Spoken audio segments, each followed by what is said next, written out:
With no indication of when the DCU Batman is arriving and the Batman Part 2 seemingly quite a ways away, now is the perfect time to stop and rank all of the Batman movies. Hi, my name's Zach. Today we are ranking all 12 theatrically released Batman films.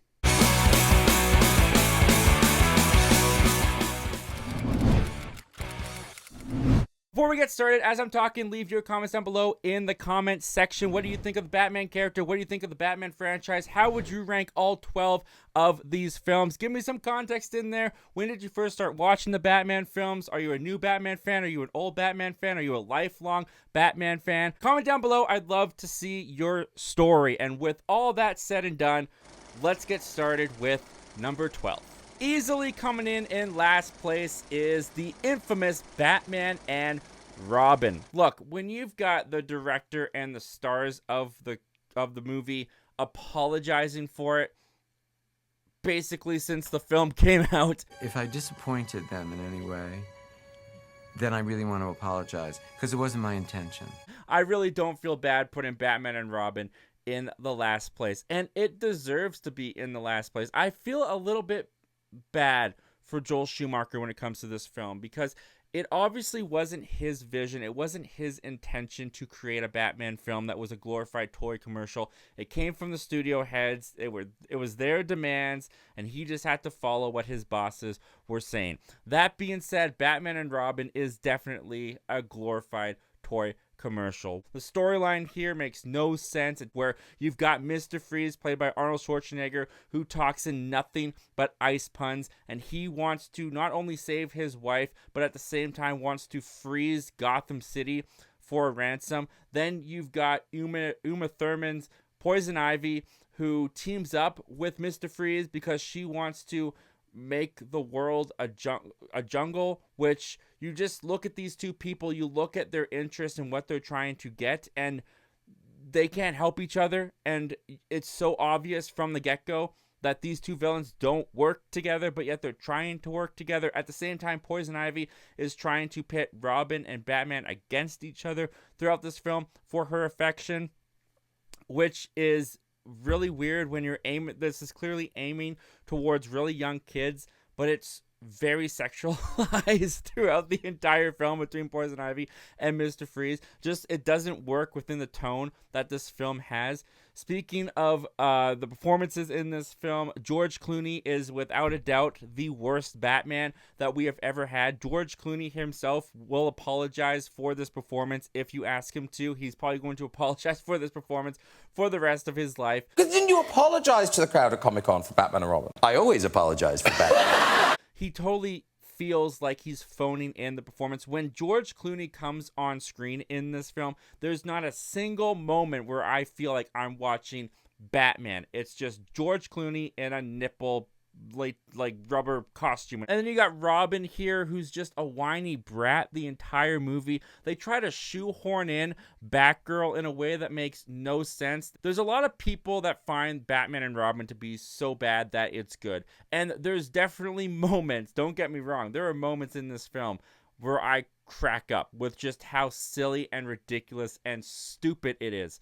But Batman and Robin is also over 2 hours long, and there's far and few moments in between where it's so bad it's good funny to me, where for the most part Batman and Robin is just a gigantic slog and a bore to get through for me. Just outside the top 10, Batman the movie, or Batman 1966, or Batman 66, whichever title you prefer. This is the Batman theatrical movie that's based off of the 1960s TV series that premiered back in the day. Obviously, I was not around to watch the show while it was airing, but I did watch some reruns of this show when I was growing up, and I always got a kick out of it. I always enjoyed it. The Batman 66 series was always kind of famous for being a cheesier, almost spoofier version of the Batman character, especially when you look at the Batman character nowadays. When you go back and watch the Batman 60s version, it is drastically different from the Batman that we know today. Likewise, the movie plays pretty much the same way as the TV series does. Everything about it is just ridiculous. Nothing's taken seriously, but it's also not supposed to be taken seriously. And in that way, this movie is kind of allowed to get away with more outlandish performances and more outlandish sequences, especially for a Batman film, than other films would be allowed to get away with. A lot of this film feels like it is taking what we know about Batman and just exaggerating it to the highest degree, to the point that when it comes to the gadgets, the tech that Batman has, this movie starts off with a shark attack where Batman has to use bat shark repellent to get a shark off of his leg after punching it repeatedly. Failed to work. It is a romp through and through, even to the point that they bring in the villains from the TV series. You've got Joker, Catwoman, the Riddler, the Penguin in here, and their plot is ridiculous. It makes no sense what they're trying to do, turning these world leaders into dust particles, trying to control the world. It's outlandish all the way through, but so was the television series. And the filmmakers, I think, knew exactly what they were trying to make when they made this one. Does it hold up nowadays? Absolutely not. But that's also where a lot of the entertainment value comes from it. So I don't think it's a great movie. I don't think it's a very good Batman movie. But I think it has some pretty entertainment moments and entertainment value towards it that I do still kind of get a kick out of it whenever I decide to put it on. Kicking off our top 10, Batman Returns, the smash hit to the smash hit Batman 1989. And I understand that this is a little bit of an unpopular opinion, but I don't like Batman Returns very much, to be honest with you. I'm not a big Tim Burton fan, so his interpretation of these characters, we've got Danny DeVito in here as the Penguin. He's literally Penguin. He's born with a deformity that leaves him with like penguin fins, so his parents dump him into the sewers, where he's then raised by penguins living in the sewers for some odd reason. Catwoman here, played by Michelle Pfeiffer, is literally thrown from a building and is resurrected by alley cats licking her. There's so many really weird choices made in Batman Returns with zero explanation to them. Tim Burton just kind of throws it at you and just expects you to go with it, and I understand some people can. I really can't. This movie to me makes absolutely no sense. The character motivations don't make any sense to me. It's also lacking in the Batman for a movie called Batman Returns. Michael Keaton doesn't really appear very much in the first like half hour of the film. He's not the focus of this film. Burton is way more interested in Penguin and Catwoman, and while Danny DeVito and Michelle Pfeiffer can give some pretty fun performances throughout this film, their characters just don't make any sense to me. The team up with them doesn't make any sense to me. I think superficially this movie looks good because I do like Burton's art direction for Gotham City. I like how he visualizes the city onto the screen in his films. But when it comes to the story, when it comes to the structure, character motivations, none of it really resonates with me. Up next, Batman Forever. And this is the first of the Joel Schumacher films. And this is also my first kind of nostalgic Batman movie, because while I did own Batman 89 and Batman Returns on VHS as a kid, they were always too dark for me. For me, Batman Forever was the safe Batman film on VHS, and in that way today I do have nostalgia attached to Batman Forever. Joel Schumacher brings just the right amount of cheese and corniness to Batman Forever. He hadn't gone over the top yet like he did with Batman and Robin, although you can definitely see the bread crumbs are definitely here leading to that placement. But what I do like about Batman Forever is Val Kilmer's performance as Batman and Bruce Wayne. There's a cut of this film that's been infamously talked about for years that Joel Schumacher apparently has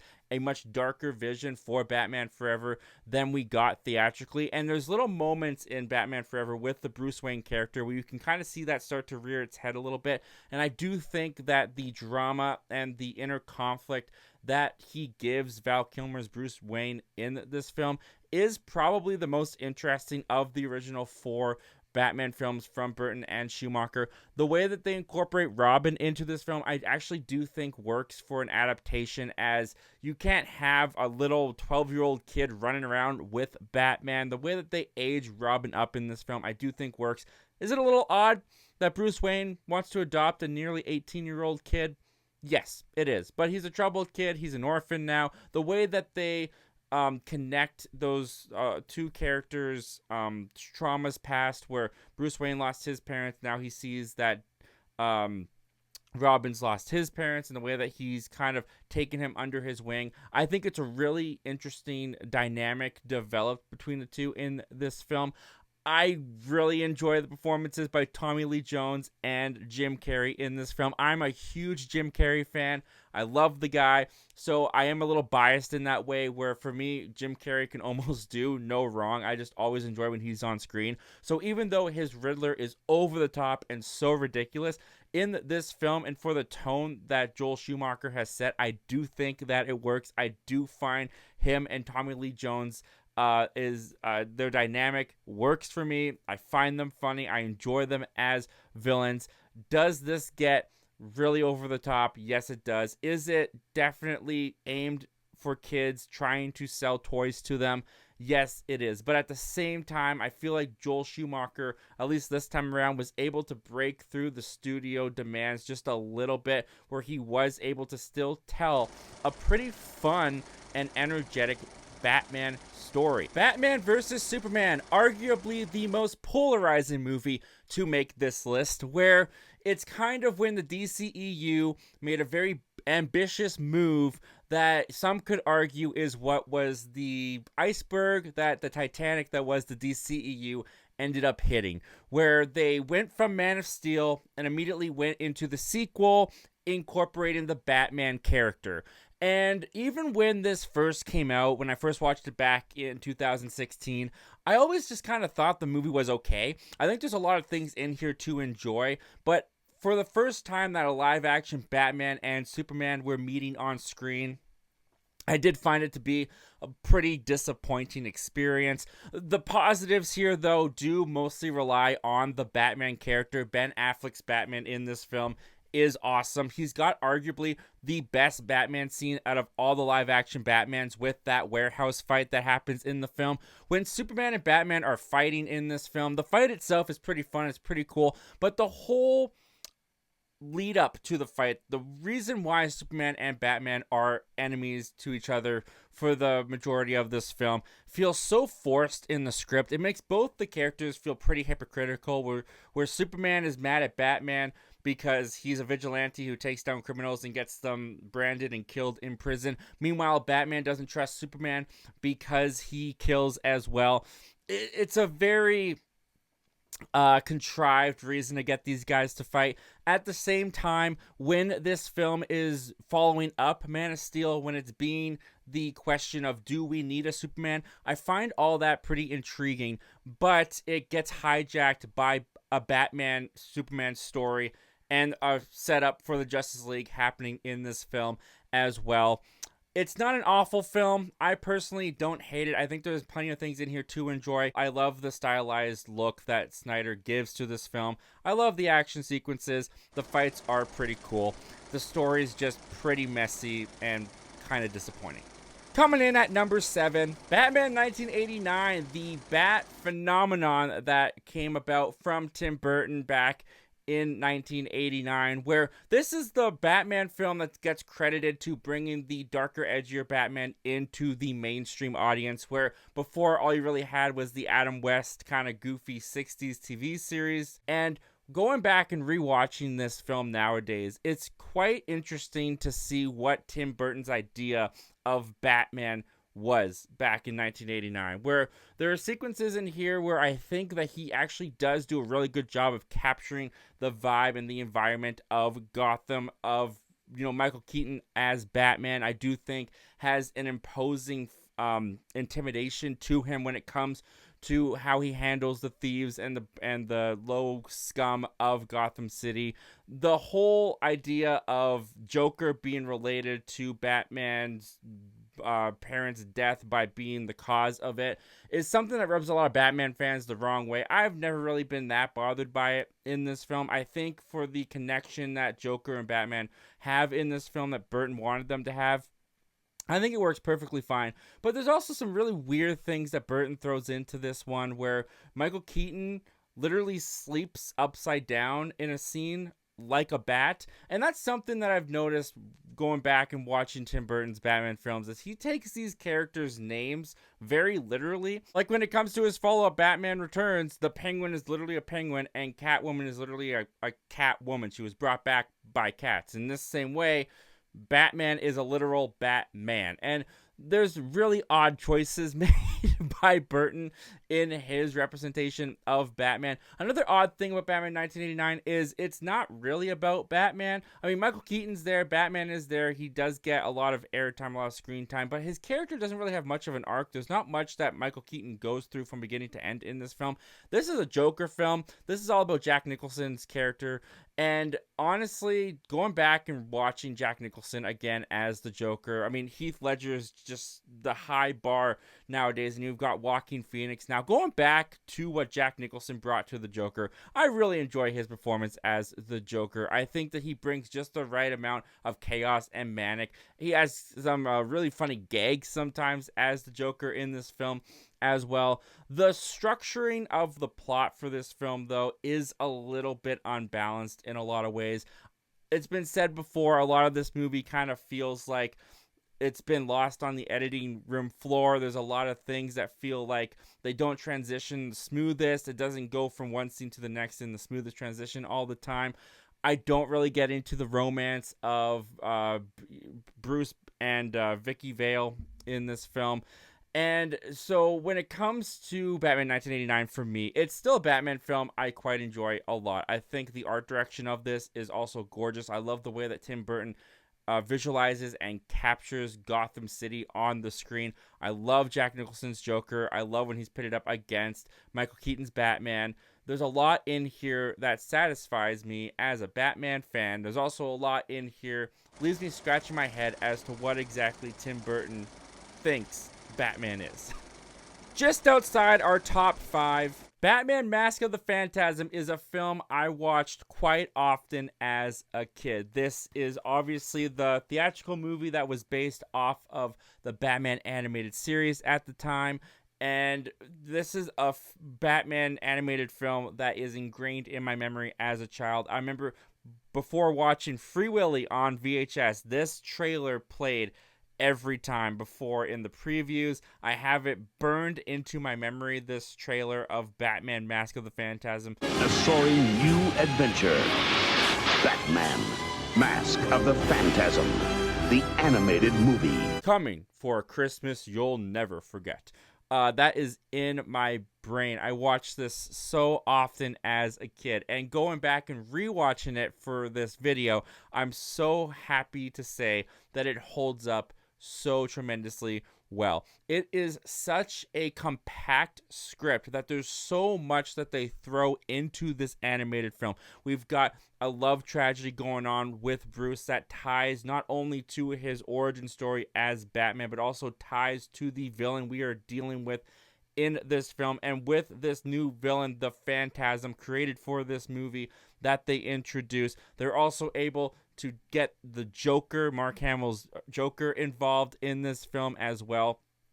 There's so many moving pieces, there's so many moving elements. It's amazing what they're able to accomplish in just a short hour and 15-minute runtime for this film, where you basically get Batman Year One, Batman love story, Batman taking on Phantasm, Batman taking on the Joker. There's so much Batman detective work done throughout the entire movie, where this is one of the best incarnations of Batman ever put onto the screen for the animated series and moved over into this movie as well. The movie also isn't afraid to go a little bit dark with the material in this film, where you've got these mobsters being hunted by the Phantasm, and the way that the Phantasm takes out these mob members actually can be quite gruesome for what's supposed to be a kids friendly animated film. Of course, Mark Hamill as the Joker is phenomenal. Him and Kevin Conroy's dynamic as Joker and Batman is iconic. It's no less iconic here in this film. I do think that in some ways this film can feel like an extended episode of the TV series, but they are able to make it feel cinematic enough that you don't feel like you're watching something that would just air on TV. This is a beautiful adaptation of the Batman character and of the Batman animated series that it's just timeless Batman entertainment. Bringing us into the top 5, Batman Begins. This is definitely what saved Batman on the cinematic screen, where after Batman and Robin, the franchise almost went on ice for almost a decade until Christopher Nolan came in and gave his realistic take on the Caped Crusader. And what I really like about Batman Begins is that up until this point in cinematic history, opposed from say Batman Mask of the Phantasm on the big screen, this is the first Batman movie that fully focuses on Batman and Bruce Wayne as the main characters, where you got Christian Bale in here. They're telling the origin story of how he becomes Batman. And what's really nice about Batman Begins that I've always appreciated from Christopher Nolan is how he intercuts the flashbacks of Bruce's origins with the present time of him training to be Batman. I feel like it really helps the pace of this movie and get across all the information in a brisk way. I think that the way that Christopher Nolan brings Batman to street level in this film was so unique and different for its time. And when you go back and watch Batman Begins today, it still has that unique, different feeling to it. Not since I think Matt Reeves came out with the Batman in 2022, someone else has captured the feeling that's close to what Batman Begins feels like. Of course, Christian Bale in here is great as Bruce Wayne and Batman. He's the first actor in the role that kind of brought the duality of the Batman and Bruce Wayne personas to life, where he plays the playboy philanthropist, kind of a jerk in public eye very well, that when he is Batman, given that Batman voice, the way that he changes his voice, which has been parodied and mocked for basically since Batman Begins came out. But in this film, I find it actually works. It helps to distinguish Bruce Wayne from Batman. And, if you're going to be hiding behind a mask and you're interacting with people that you interact with in daily life, you might want to change your voice. So I think that was a smart move on Bruce Wayne in this film. I love how just Christopher Nolan brings such maturity to the Batman character through this film as well, where it doesn't feel like a standard comic book movie, especially one that you would find at that time, which of course helped it break through the mold and become this big iconic phenomenon. The only reason I don't have this one a little bit higher for me personally, because I do think that it's a really, really good movie, I don't really get into the Bruce Wayne and the Rachel relationship here, played by Katie Holmes, who I know some people like her. I find her pretty miscast in this film, to be honest with you. The whole Raj Al Ghul element to this film as well, where he is basically trying to destroy Gotham, and he's also the one who trained Bruce Wayne when he ran away from Gotham. That coincidence for me, that Bruce being from Gotham is exactly who that's the place this guy wants to destroy, and is also his mentor. It's just too many happenstance, too many coincidences for me that I do think I don't fully buy into it. On top of that, I do think Cillian Murphy's Scarecrow in this film, while he gets some pretty significant sequences, and the nightmare sequences done with Scarecrow throughout this film, they are very disturbing. They're so well captured, and they elicit this fear in you, as the whole theme of the film is fear. That being said, I feel he's kind of underutilized. I wish we got a little bit more of his character of Scarecrow throughout the remainder of this film. Also, the end sequence where the fear toxin gas goes over the city, I wish we had gotten to see more of the people's fears throughout that sequence, more of what they were seeing. There's just little things in here that holds this one back for me personally. But that being said, I still really enjoy this film. The Lego Batman movie. After the success that was the Lego movie and the fan favorite Batman appearance by Will Arnett that appeared in that film, they spun him off and gave him his own movie. And I will admit, when this movie was announced, there's so many Lego Batman films that went direct to DVD. I almost paid no attention to it. I wasn't really that interested. I just thought it was going to be another one of those toss away Lego Batman movies. And then the pleasant surprise that this film ended up being when I saw it in theaters, that not only is it a homage to all of the Batman franchises and history of Batman in the past, not only is it hilarious in the way that it depicts Batman material from the past and kind of does a parody spoof on it, at the same time, it's a legitimately good Batman film where it takes the character of Bruce Wayne as Batman and kind of does a look into the true loneliness and isolation that the character puts itself in by being Batman, while also being this irreverent, very funny film.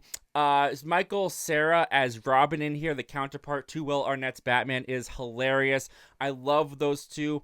I love their dynamic in this film. The jokes come so fast and furious at you that it's hard to keep up with them at times. I remember being in the theater watching this, laughing hysterically, that I would miss the next joke over my laughter, that it wasn't until I watched it back on Blu-ray when I got the Blu-ray at home that I picked up on so many other jokes that I missed, which makes this a very fun rewatch for me because of how fast everything comes at you, both the visual gags and the spoken lines, the spoken jokes, and even just like the little Easter eggs that they got sprinkled all throughout the background of this film. It's so much fun to go back and pick apart those little things that you might have missed from your previous watching, while at the same time having an enjoyable story, fun characters, and a fun, legitimate Batman adventure that, like I said, is just a love letter to the entire Batman franchise. Kicking off our top three, The Dark Knight Rises, and this movie gets a lot of criticism,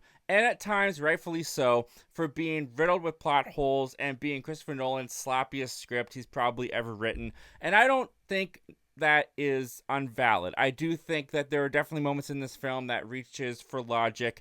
I mean, the fact that Bruce Wayne is in a hole somewhere for who knows how long, how many miles away from Gotham, just appears back in Gotham as the Batman when the city is supposed to be closed off, no one's supposed to be able to enter it. How does that work? Don't know. A bunch of cops trapped underground for who knows how long without food or water. How does that work? How do they not die from starvation? I don't know, but that doesn't take away from the fact that I find The Dark Knight Rises to be a very entertaining film.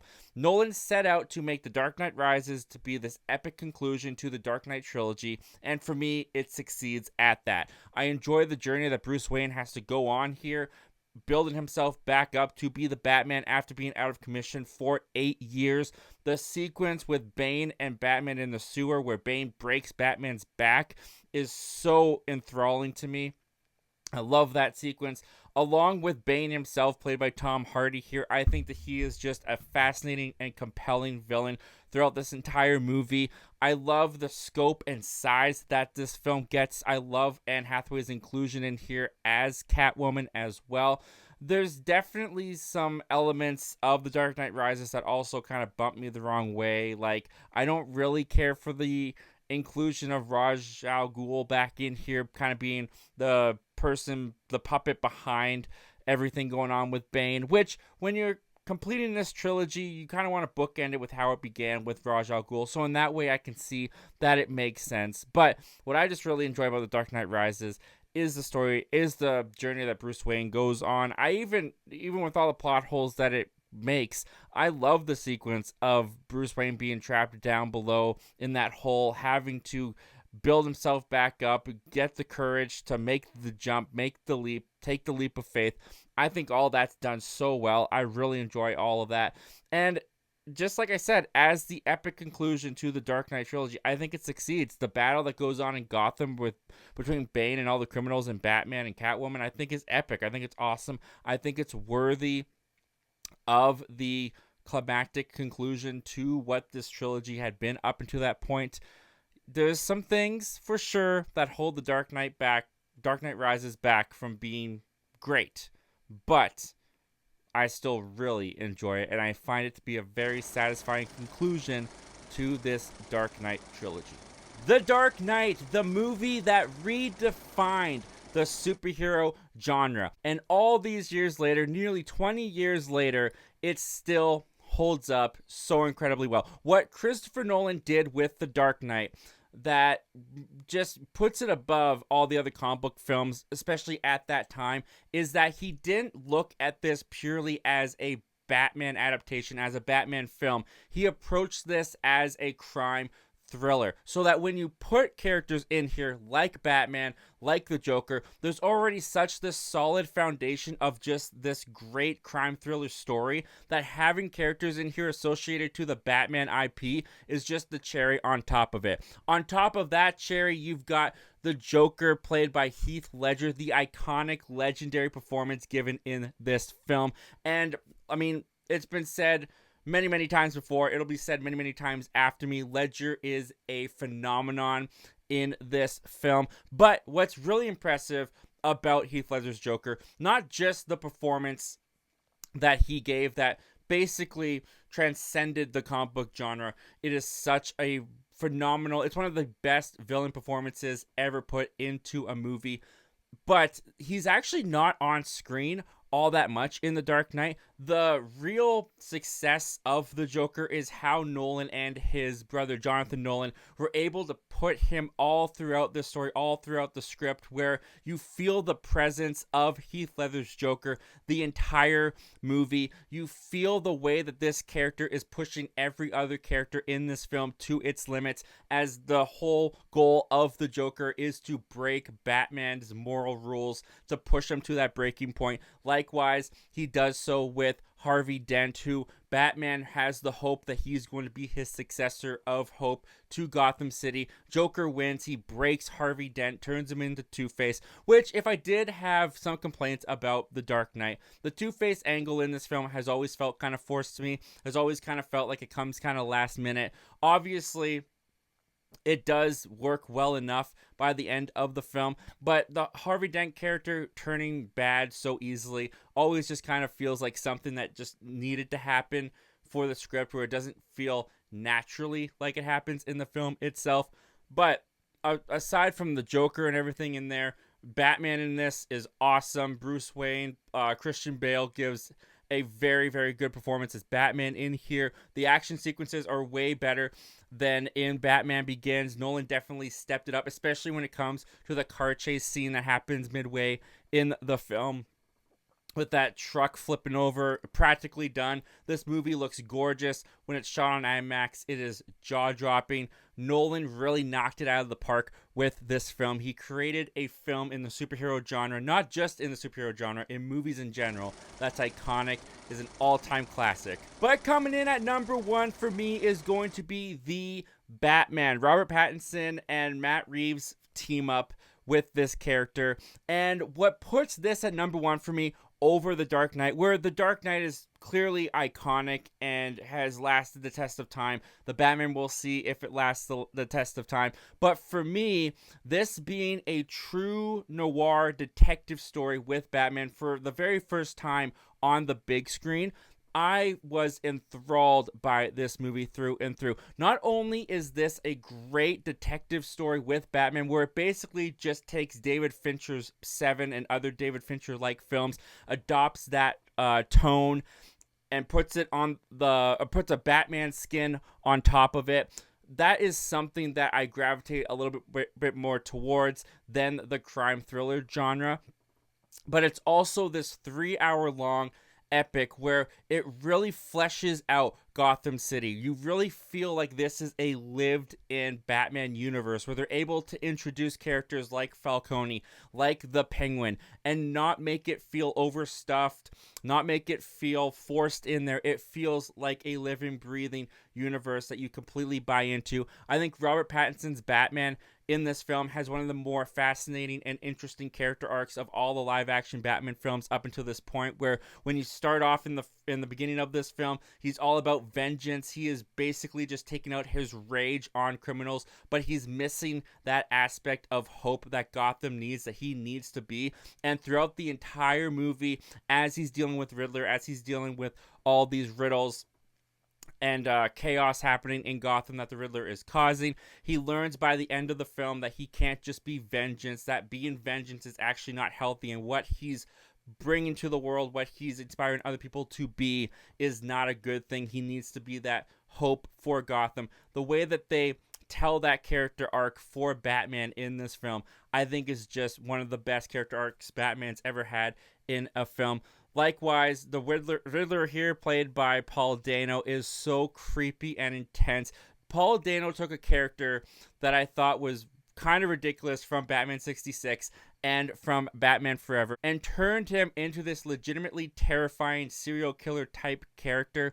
I think Matt Reeves' direction here is amazing. I think the world that he has adapted onto the screen here is my favorite Gotham, is my favorite Batman universe to explore. I'm super excited to see what he's going to do if we ever get around to the Batman Part 2. I want to see this universe flourish. I want to see it continue.